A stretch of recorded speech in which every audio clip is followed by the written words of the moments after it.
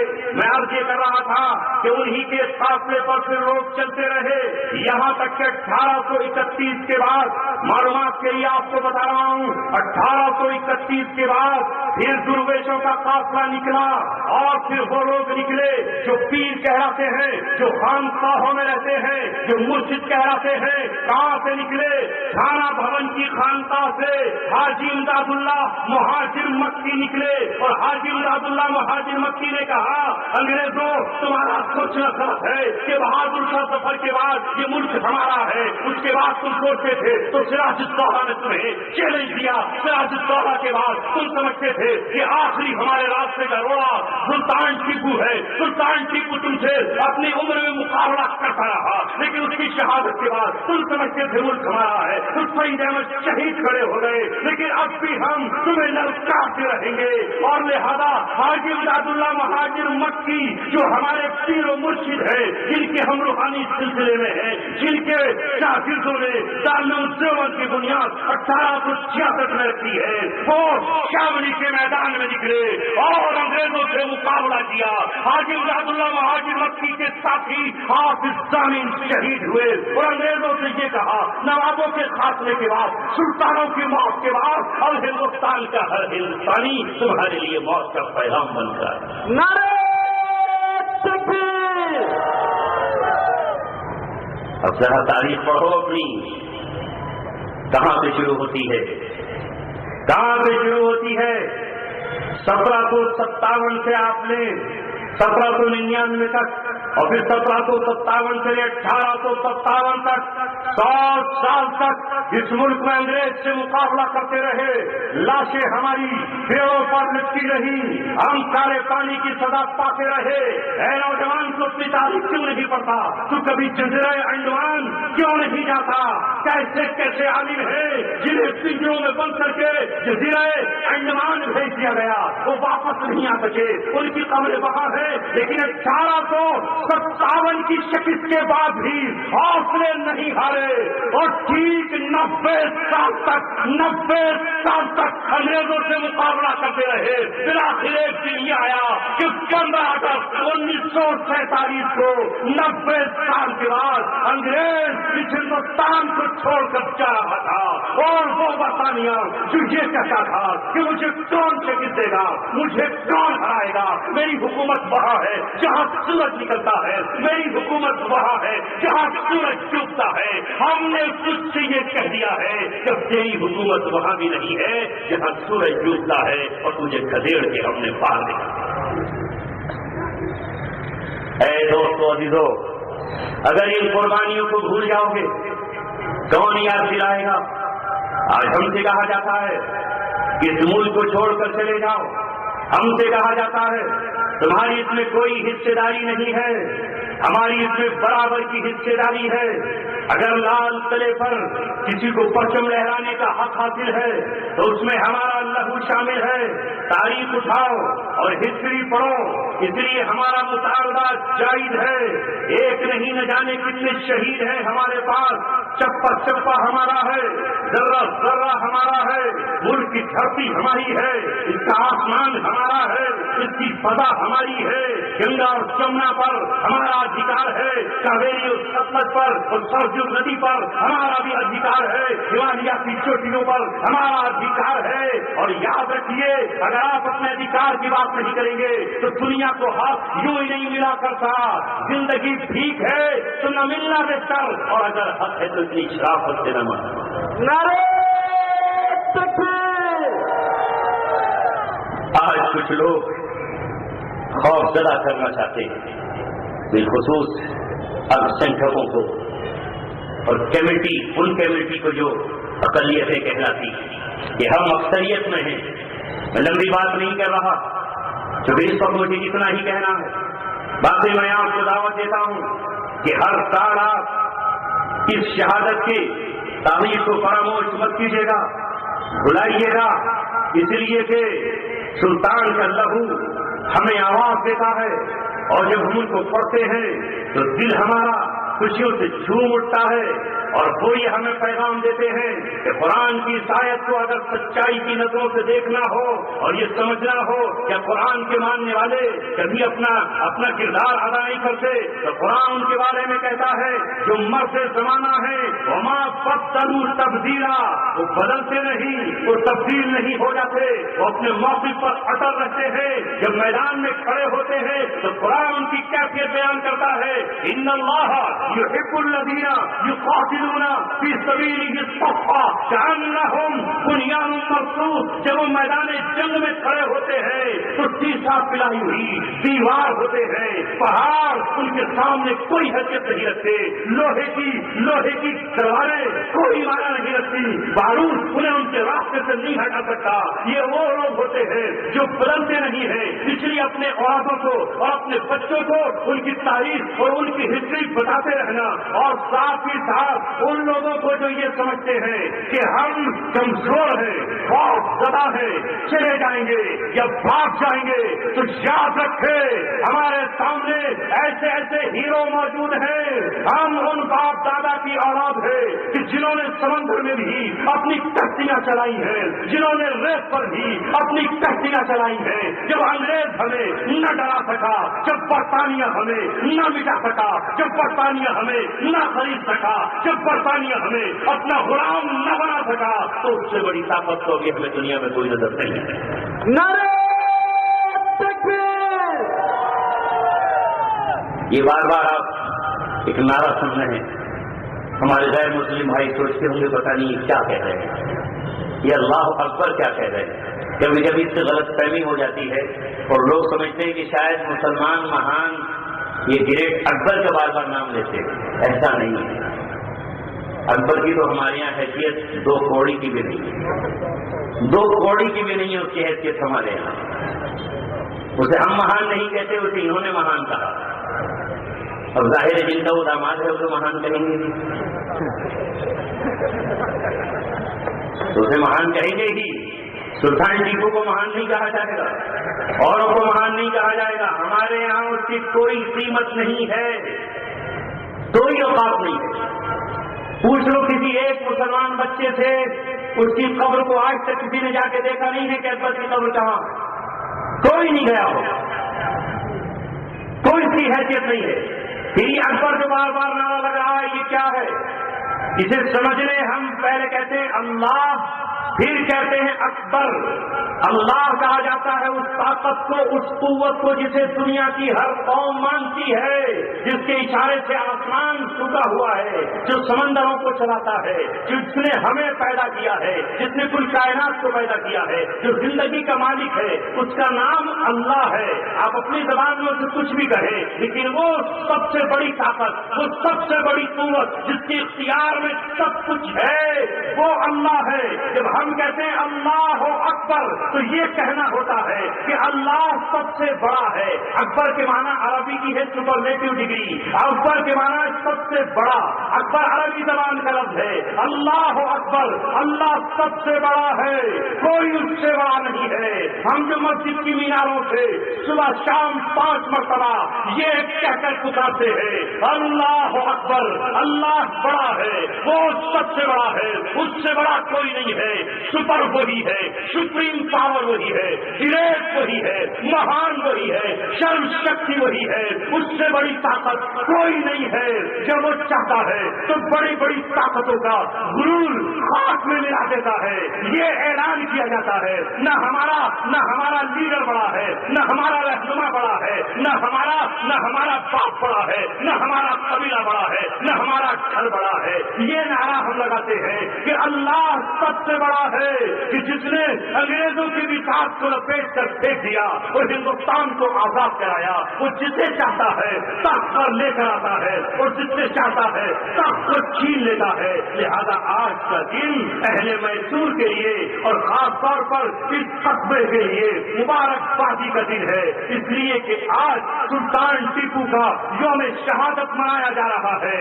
یہ ان سے محبت کی علامت ہے اور ہمارے نبی کا فرمان ہے، ہمارا اس پر ایمان ہے کہ ہم مرنے کے بعد دوبارہ زندہ ہوں گے، اعمال کی بنیاد پر یا تو سورگ میں جائیں گے یا نرک میں جائیں گے یا تو جہنم میں جائیں گے یا جنت میں جائیں گے۔ لیکن یاد رکھے دنیا، جو لوگ شہید ہو جاتے ہیں، جو لوگ اپنا جان اور اپنا مال اپنے مولا کو سپرد کر دیتے ہیں، وہ مردہ نہیں ہوتے، وہ مردہ ہونے کے فوراً بعد جسم چھوڑنے کے بعد سیدھے سورگ میں جاتے ہیں۔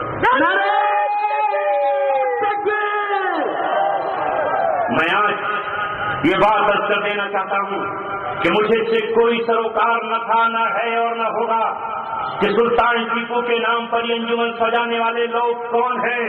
ہاں، ہمیں تو اتنی ہے کہ آج ان سے محبت کرنے والے ہیں اور ان کی محبت پر جو آج اسٹیج پر آیا ہے، ان کی محبت میں آج جس نے کئی کوچوں کے چکر لگائے ہیں، ان کی محبت میں آج جس نے یہاں کرسیوں پر بیٹھ کر قربانی دی ہے، ہمیں چڑھتے سورج کی طرح یقین ہے، اس لیے کہ آخری میسنجر محمد رسول اللہ نے کہا المرء مع من احبا، کل قیامت میں جو جس سے محبت کرتا تھا وہ اسی کے ساتھ ہوگا انشاءاللہ۔ میر صادق سے محبت کرنے والے میر صادق کے ساتھ ہوں گے اور سلطان ٹیپو سے محبت کرنے والے سلطان ٹیپو کے ساتھ ہوں گے اور سلطان ٹیپو شہیدوں کے قافلے میں ادھر ہوگا، وہ حضرت حسین کے ساتھ ہوگا اور حضرت حسین حضرت حمزہ کے ساتھ ہوں گے اور حضرت حمزہ حضرت یحییٰ کے ساتھ ہوں گے اور حضرت یحییٰ اپنے والد زکریا کے ساتھ ہوں گے اور زکریا حضرت حابیل کے ساتھ ہوں گے۔ لہذا ان سے محبت کرنے والے پورنیہ کے ساتھ نہیں بلکہ سلطان ٹیپو کے ساتھ ہوں گے۔ ہماری محبت سلطان ٹیپو سے ہے، ہمیں کوئی لینا دینا نہیں کہ ہمیں کون کیا کہتا ہے، ہم کس تنظیم کے بلاوے پر آئے ہیں، ہم کن نوجوانوں کی دعوت پر آئے ہیں۔ ہم تو چاہتے ہیں کہ ہم پر الزام لگے، ہم تو چاہتے ہیں کہ ہم پر پتھر پھینکے جائیں، ہم تو چاہتے ہیں کہ تم کہو اور ہم یہ کہیں کہ توحید تو یہ ہے کہ خدا حج میں کہہ دے یہ بندہ دو عالم سے خفا میرے لیے ہے۔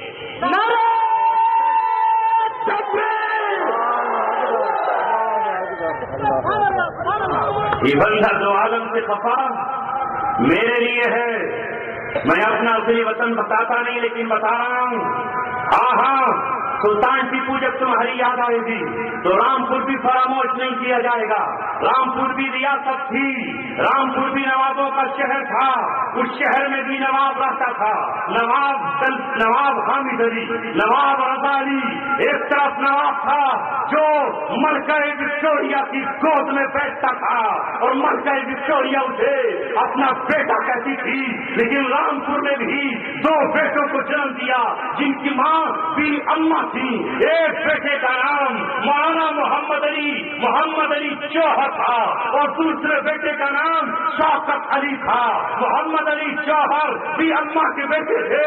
محمد علی جوہر کی ماں نے کہا تھا او میرے بیٹو بوڑھی شوکت علی کی اماں جان بیٹا خلافت پہ دے دو۔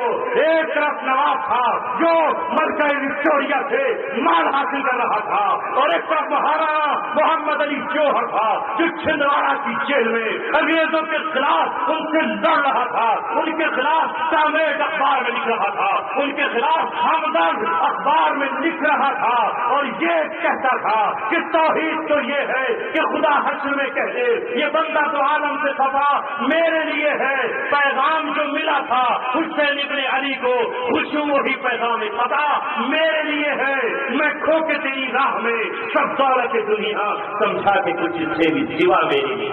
نعرہ تکبیر! اے اہل میسور، محمد علی جوہر کو دبانے کی کوشش کی گئی، رامپور شہر میں وہ داخل نہیں ہو سکتے تھے، شہر سے باہر گزر جایا کرتے تھے، لیکن محمد علی زندہ ہے، تاریخ کی کتابوں میں زندہ ہے، بیٹوں کے سینوں میں زندہ ہے، یونیورسٹیوں میں زندہ ہے، ہندوستان کی گلیوں میں زندہ ہے، اور آج اس کے نام سے رامپور میں مولانا محمد علی جوہر یونیورسٹی بن چکی ہے۔ اہل کرناٹک پر سلطان ٹیپو کا قرض اس وقت تک باقی رہے گا جب تک ان کے نام سے یہاں مولانا کہ سلطان ٹیپو یونیورسٹی نہیں بن جاتی۔ آؤ عہد لو کہ جس طرح وہاں محمد علی کا نام روشن کیا گیا، یہاں بھی سلطان ٹیپو کے نام سے یونیورسٹی قائم کریں گے۔ نعرہ تکبیر! اور یہ کوئی بھیک نہیں، یہ حق ہے ہمارا، ہندوستان کا، ہندوستان کے شہید اعظم کا حق ہے۔ اگر اس کا موازنہ کیا جائے وہ نیپولین سے کہیں زیادہ مضبوط ہے، وہ صلاح الدین ایوبی کی ٹکر پہ کھڑا ہوا ہے، لیکن وہ تو اللہ تبارک و تعالیٰ کی قضا و قدر، جب چاہے اسے اللہ تبارک و تعالیٰ اپنی آغوش میں بلا لے۔ جب وہ تھک گیا اور جب غداروں نے غداریاں کی اور جب اس کے سپہ سالاروں نے ہتھیار پھینک دیے تو اللہ تبارک و تعالیٰ نے کہا وہ میرے سپوت، وہ میرے شہزادے، میں تجھے رسوا نہیں ہونے دوں گا، جنت کی حوریں تیرا انتظار کر رہی ہے، نہر ندی کاویری کا پانی کب تک پیے گا، چشمہ سلسبیل اور چشمہ زنجبیل جنت کی حوض کوثر تیرا انتظار کر رہی ہے۔ اے سلطان تو گواہ رہنا، ہم نے تیری قبر پر حاضری دے کر اور تیرے دیوانوں کو تیرا مقام بتا کر اپنا حق ادا کر لیا ہے، کل ہمیں رسول اللہ کی چوکھٹ پہ کھڑے ہو کر ہماری سفارش کر دینا۔ اللہ تبارک و تعالیٰ ہم سب کے آج کے اس جلسے کو قبول فرمائے۔ وما علینا الا البلاغ۔